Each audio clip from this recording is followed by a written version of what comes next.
자, 90일의 전산회계 1급 풀이하도록 하겠습니다. 90일의 전산회계 1급에는 91회차에 두 번 시험이 있었죠. 오전 시험 하나랑 오후 시험 하나랑 이렇게 두 개가 있었는데 하나는 특별 회차로 해서 시험에 나왔습니다. 일단 지금 보는 시험은 전산회계 1급 91회라고 명하고 있는 문제를 풀어보도록 하겠습니다. 자, 그럼 1번부터 풀이하도록 하겠습니다. 자, 1번. 다음 중 재고자산에 대한 설명으로 옳지 않은 것은 재고자산 매입 시 발생하는 매입 부대 비용은 취득 원가에 가산한다. 맞는 말이죠. 매입 시 발생한 부대 비용은 매입가에 넣는다. 이제 이렇게 되어 있는 거죠. 이것도 맞는 말이고. 자, 2번. 재고자산의 결정 방법 중 계속기록법을 적용하면 기말 재고자산 수량이 정확하게 계산되고, 일단 읽어보겠습니다. 실지재고조사법을 적용하면 매출 수량이 정확하게 계산된다. 반대로 말했죠. 정답은 2번인데 내용을 한번 설명 한번 해볼게요. 지금 여기에 재고가 10개가 있고, 계속기록법은 여기서 이제 중간에 수량을 계속 계산하는 거예요. 계속기록법은 중간에 수량을 계속하는 거예요. 1개 나가고 2개 나가고 3개 나가고, 그럼 3개 나갔다고 한다면 여기에 남은 개수 7개는 추정이죠, 추정. 그래서 기말 재고 자산 수량이 정확하게 계산되는 게 아니라 추정으로 계산이 됩니다. 정확하게 계산되는 것은 3개가 나간 거죠. 그러면 이 추정 데이터는 정확한 거 아닐까요? 그렇지 않습니다. 왜 그렇지 않냐면 이제 10개 중에서 3개가 나갔기 때문에 7개가 남아있을 것이라고 예상을 하는 것이고, 실제로는 도난을 당했을 수도 있고 또는 파손이 되었을 수도 있죠. 자, 두 번째, 실지재고조사법을 적용하면, 자, 나가는 개수는 세지 않고요. 나중에 끝나고 나서 7개가 남았네 라고 생각하는 거죠. 7개가 남았다고 생각을 한다면 이 3개는 7개 중 10개 중에 7개가 남았으니까 3개가 판매가 되었을 것이라고 매출 수량을 추정하는 거죠. 정확하게 계산되는 것은 기말 재고자산이죠. 반대로 이야기했습니다. 잘 안 나오는 문제 형태인데 요번에 문제가 나왔고요. 자, 3번. 재고자산의 감모손실은 정상감모와 비정상감모로 구분한다. 맞는 말이죠? 맞는 말이고, 재고자산 감모손실은 이렇게 정상감모와 비정상감모로 나누어지고, 정상감모는 매출 원가에 포함을 한다. 이렇게 학습하셨죠? 비정상 원가는 무조건 영업의 비용으로 처리한다. 자, 4번 문제 보겠습니다. 평균법은 기초재고자산과 단기에 매입한 상품에 대해 평균 단위당 원가를 구하여 기말 재고자산과 매출 원가를 계산하는 것이다. 평균의 의미는 일단은 평균법과 선의선주법의 차이는, 평균법은 기초 더하기 단기를 단기로 보는 형식이고, 선의선출법은 기초는 보지 않고 단기분을 보는 거죠. 현재 문제를 이제 보면 평균법은 기초 재고자산과 단기 매입한 상품에 대해서 평균 단위당 원가를 구하여 기말 재고자산과 매출 원가를 계산한 것이다. 맞는 말입니다. 정답은 2번이 됩니다. 좀 어렵게 나왔네요. 자, 2번 문제 가보도록 하겠습니다. 자, 2번. 자, 다음 거래에 대한 회계 처리를 정확히 하였을 경우에 영업의 비용에 포함되는 겁니다. 영업 외 비용에 매출 거래처부터 받은 약속금을 만기 전에 금융기관에 매각이라는 글자와 할인이라는 글자가 나오면 매출 채권 처분 손실이라는 계정 과목을 쓰죠. 자, 매출 채권 처분 손실은 영업의 비용이다, 이렇게 보시면 됩니다. 답은 그럼 바로 1번에 나오네요. 매입 거래처에 지급한 약속금이 만기 전에 금융기관에 매각되었다고 통보받다. 이거는 분개하는 게 아니죠. 매출 거래처 파산으로 외상대금 일부를 회수하지 못했다. 차변의 대손 상각비, 대변의 대손 충당금. 그러니까 이거 대손 상각비, 대변의 대손 충당금. 그러면 대손 상각비는 뭘로 처리하죠? 이거는 800번대인 판매비와 관리비로 처리하고 얘는 자산의 마이너스 자산으로 처리한다. 그러니까 영업의 비용이 아니죠. 자, 다음 매출 매입 거래처의 외상 대금을 조기 상환하고 일정 비율을 할인받았다. 요거는 이제 매입 할인이라는 부분인데 매입 할인은 매입가에서 차감을 합니다. 매입가에서 차감한다는 말은 자산의 마이너스로 보면 되겠죠. 얘도 영업의 비용은 아니게 되는 거죠. 이것도 문제가 쉽지는 않습니다. 정답은 1번. 자, 다음 3번 문제 보도록 하겠습니다. 다음의 내용을 결산 시점에 결산 분계로 반영하였을 경우에 당기순 이익의 변동은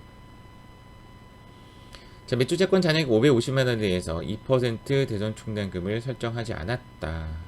단 설정 전의 대손 총량금 잔액은 3만원이라고 가정한다. 그러면 이제 얘를 이제 2% 설정을 하게 되면 지금 일단은 대손 총량금이라는 마일리지라고 표현을 하는데 대손 총량금이라는 것을 얼마 설정해야 되냐면 550만원의 2%죠. 550만원의 2% 이렇게 계산하면 11만원이 나옵니다. 자, 11만원을 설정해야 되는데 현재 얼마가 있냐면 3만원이 있죠. 그럼 여기서 이제 추가로 이제 얼마를 설정해야 되냐면 8만원 설정해야 되죠. 자, 8만원을 추가로 설정하려면 차변의 대손 상각비 여기는 8만원 이렇게 설정을 하겠고 대변에는 대손 충당금 이렇게 8만원 이렇게 설정을 하겠죠. 그러면 당기순이익에는 비용이 이제 8만원 일단 인식이 되었습니다. 얘는 자산의 마이너스 계정이기 때문에 자산 계정이기 때문에 얘는 당기순이익하고는 상관이 없겠죠. 12월 15일 가수금으로 회계 처리하였던 자 가수금으로 회계 처리했던 얘는 대변에 위치하고 있습니다. 자, 오른쪽에 위치하고 있는데 5만원에 대해서 기반의 가수금에 대한 원인이 파악되지 아니하여서 결산 수정 분계를 했다. 그러면 대변에 있던 가수금을 차변으로 끌고 와야 되겠죠. 그래서 분계는 어떻게 이루어지냐면 차변에 가수금 5만원이라고 처리하고 얘는 어쩔 수 없이 이익으로 처리를 하겠죠. 그래서 잡이익 5만원 이렇게 처리합니다. 그럼 얘는 수익이니까 플러스 개념이 되겠죠. 8만원 대손 상각비와 이익 5만원을 잡으면 결론적으로는 마이너스 3만원이 되겠죠. 정답은 1번이 정답이 됩니다. 자, 다음 문제. 자, 3번. 다음 중 일반 기업 회계 기준에서 분류하는 계정 과목 중 성격이 다른 한 것은 이런 문제는 우리 프로그램을 이용해 가지고 프로그램에 계정 과목 및 적요 등록이라는 부분 있죠. 계정 과목 및 적요 등록에 들어가 보면 쳐보면 됩니다. 쳐보면 얘가 분류가 어디로 갔는지 나오죠. 이런 건 이제 회계 2급에서 배우죠. 그래서 확인이 가능하고 내 지식으로 이야기해도 얘는 지금 뭐냐면 자본 조정이죠. 자본 항목의 자본 조정이고 미교부 주식 배당금도 마찬가지예요. 자본이고 미지급 배당금은 부채죠. 얘는 부채로 이제 분류가 되고 얘는 자본 조정으로 분류가 됩니다. 정답은 4번의 정답은 3번이 됩니다. 이런 문제는 땡큐 문제, 땡큐 문제. 자, 다음 5번 문제 가도록 하겠습니다. 다음은 유가증권에 대한 일반 기업 회계 기준에 대한 설명이다. 옳지 아닌 것은 유가증권은 증권의 종류에 따라 지분과 채분으로 분류한다. 그렇죠. 지분증권도 있고 채무증권도 있죠. 여기는 단기 매도 그 다음 단기 매도 만기 이렇게 채무증권 얘는 이제 지분법 적용 투자 주식 이렇게 구분을 합니다. 자, 2번 단기 매매 증권과 매도 가능 증권은 공정 가치로 평가를 하는 것을 원칙으로 한다. 얘 두 개는 공정 가치로 평가를 하고 얘는 상각 후 원가로 평가를 하고 상각 후 원가 얘는 지분법으로 평가를 합니다. 참고로. 자, 3번 만기 보유증권은 상각 후 원가로 평가하며 금방 이야기했죠. 유효이자율법을 적용한다. 이것도 맞는 말이고 유가증권 처분 시 발생하는 증권거래 수수료의 비용은 그냥 처분 손실로 처리해야 돼요. 판매비와 일반 관리비로 처리하는 것이 아니라 그냥 돈을 덜 받았다라고 처리를 하기 때문에 따지고 보면 단기매매증권 처분 손실 또는 매도 가는 증권 처분 손실 이런 식으로 되는데 걔네들은 판매비와 관리비가 아니라 영업의 비용이 되겠죠.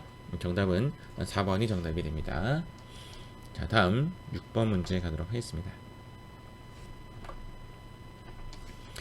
다음 중 유형자산의 감가상각과 관련한 설명으로 옳지 않은 것은 유형자산 감가상각의 주목적은 취득원가의 배분에 있다. 맞는 말이고요. 취득원가를 배분해서 비용을 따로따로 이렇게 처리를 하는 겁니다. 그 다음 정률법은 자산의 내용이었을 동안 감가상각액이 매기간 증가하는 방법이다. 가속상각법이라고 하는데 가속상각법은 초반에 많이 하고요. 네모라고 이렇게 한다면 초반에 감가상각을 이만큼 하고 그 다음 이만큼 하고 그 다음 이만큼 하고 이런 구조로 가고 있죠. 자, 이런 식으로 처음에 많이 하고 갈수록 적게 하는 방법입니다. 정답은 2번이 틀렸습니다. 감가상각비는 자산의 제조와 관련된 경우에는 제조와 관련된 경우에는 제조 원가로 계산한다. 500번대로 계산한다. 맞는 말이고요. 4번 감가상각 방법은 해당 자산으로부터 예상되는 미래 경제적 효익의 소매 형태에 따라 선택하고 말이 좀 어렵습니다. 맞죠? 어쨌든 소매 형태가 이제 정해법이냐 정률법이나 이런 이야기인 것 같고요. 소매 형태가 변하지 않는 한 맥이 계속 적용한다. 그런 거겠죠. 변한다는 말은 이제 소매 형태가 변한다는 말은 정해법에서 정률법으로 변하느냐 그런 이야기일 수도 있는 것 같아요. 제 생각에는 어떤 목적인지 정확하게 모르겠는데 그런 말인 것 같습니다.